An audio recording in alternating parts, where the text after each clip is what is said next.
Hello, আসসালামু আলাইকুম। কী অবস্থা আপনাদের সবাই কেমন আছো আমার ষষ্ঠ শ্রেণীর প্রিয় বন্ধুরা? আচ্ছা, আজকের ভিডিওতে আমরা কি করব? আজকের ভিডিওতে আমরা মূলত এখান থেকে আজকে 6.1 চোখের অন্তর্গঠন এটা আজকে আমরা পড়ব। সো চলো শুরু করি। ওকে, তো প্রথমে এখানে আমরা দেখতে পাচ্ছি এখানে আমাদের সবগুলোর নাম লেখা আছে। তো প্রথমে আগে আমাদেরকে চিত্র আঁকানোটা শিখতে হবে। প্রথমে আমরা আগে কি করব, চিত্র আঁকানোটা শিখে নেব। প্রথমে আমরা চিত্র আঁকানোটা শিখব, তারপরে এদের নাম শিখব। তো আমি প্রথমে ধরলেও চিত্র আঁকানোটা শিখলাম, এবার আমাকে বুঝিয়ে দেন যে কোনটা কি। ওকে, তো এখানে তোমরা যে চিত্র আঁকানোর সময় কয়েকটা দাগ দিবে এখানে। সো এই দাগগুলোকেই বলা হয় কি বলা হয় কি বলতো? অপটিক স্নায়ু। ওকে, তারপরে হচ্ছে রেটিনা কোনটাকে বলে? এই যে ভিতরে কালো একটা গোল দেখতেছো না, কালো একটা গোল, এই যে আন্ডারলাইন করে দিচ্ছি যে আমি, ঠিক আছে? এই কালো একটা গোলকেই বলা হয় কি? রেটিনা।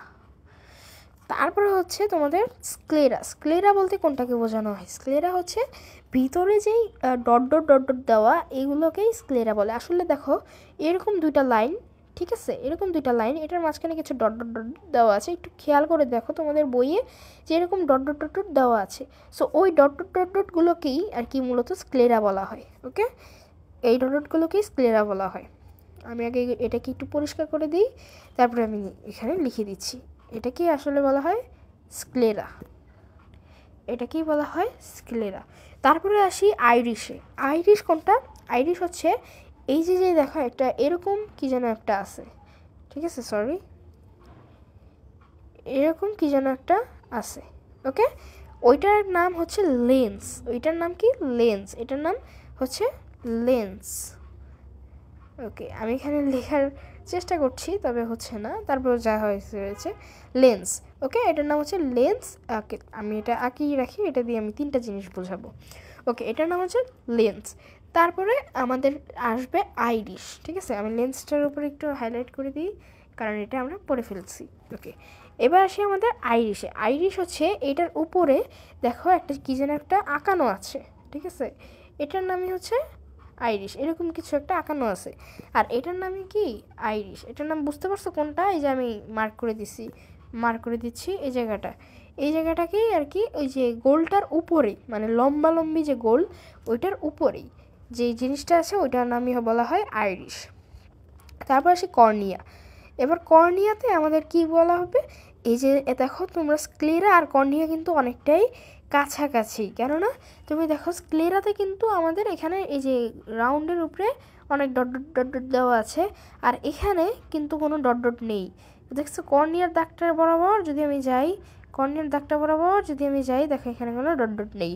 আর এইটাকে বলা হয় হচ্ছে কর্নিয়া। আমি ব্যাক দিই। এটাকে বলা হয় কি? কর্নিয়া। তারপরে আসি পিউপিল। এই যে গোলটা আমাদের, এই গোলটার পাশেই দেখো একদম ফাঁকা জায়গা, ঠিক আছে? এই যে গোলটা শেষ হলো, এইটুকু জায়গা একদম ফাঁকা, এই ফাঁকা জায়গাটাকে বলা হয় পিউপিল। কি বলা হয়? পিউপিল। তো আমাদের সকল অংশের নাম আমরা পড়ে ফেললাম। আর এটা খুবই সহজ একটা বিষয়। যারা ষষ্ঠ শ্রেণীতে পড়ো তাদের এই বিষয়টা এবং এই চ্যাপ্টারটা অনেকেরই কঠিন। অনেক ক্লাস টপারদেরও কিন্তু এই জিনিসটা অনেক কঠিন। ভাইয়া, এটা ভালো করে পড়ে রাখো, কারণ এই জিনিসটা তোমাদের মানে ক্লাসেও তোমাদের পারফরমেন্সে অনেক ভালো একটা জিনিস করতে পারবে। এবং সামনে তোমাদের ফাইনাল এক্সামে ক্লাস 6-এর সবাইকে ভালো করতে হবে, কারণ ক্লাস 6 একদম ইজি পিজি, ক্লাস 7 একদম ইজি। তবে ক্লাস 7-এ যেহেতু তোমরা এখনও উঠো নাই, সো তোমরা ক্লাস 6টাই তোমাদের মতো করে গুছিয়ে নাও। ক্লাস 6টা আমি যখন পড়ছি তখন আর কি আমি বুঝছি যে ক্লাস 6 আমার কাছে এতটা কঠিন লাগে, মানে এতটা কি একদমই কঠিন লাগে নাই। মেইনলি হচ্ছে ইংলিশের গ্রামার সাইডগুলো হালকা কঠিন, সেগুলোর উপর আমাদের ক্লাস আসবে। কোনো সমস্যা নেই, সবাই দেখতে থাকবা আমাদের ক্লাস, এবং কোন কোন বিষয় তোমরা বুঝতে পারো না সেগুলোও বলবা। আর আরেকটা জিনিস, স্ক্লেরা কিন্তু শুধু উপরের এই যে এইগুলো নয়, বরং এই যে নিচে দেখো কয়েকটা ডট ডট দেওয়া আছে, নিচেও কিন্তু ডট ডট দেওয়া আছে, এই যে মাঝখানে ডট ডট দেওয়া আছে, এগুলোকেও কিন্তু স্ক্লেরা বলা হয়। এগুলোকেও কি বলা হয়? স্ক্লেরা বলা হয়। ওকে, তাহলে সবাই ভালো থাকবে, সুস্থ থাকবে। আল্লাহ হাফেজ, আসসালামু আলাইকুম।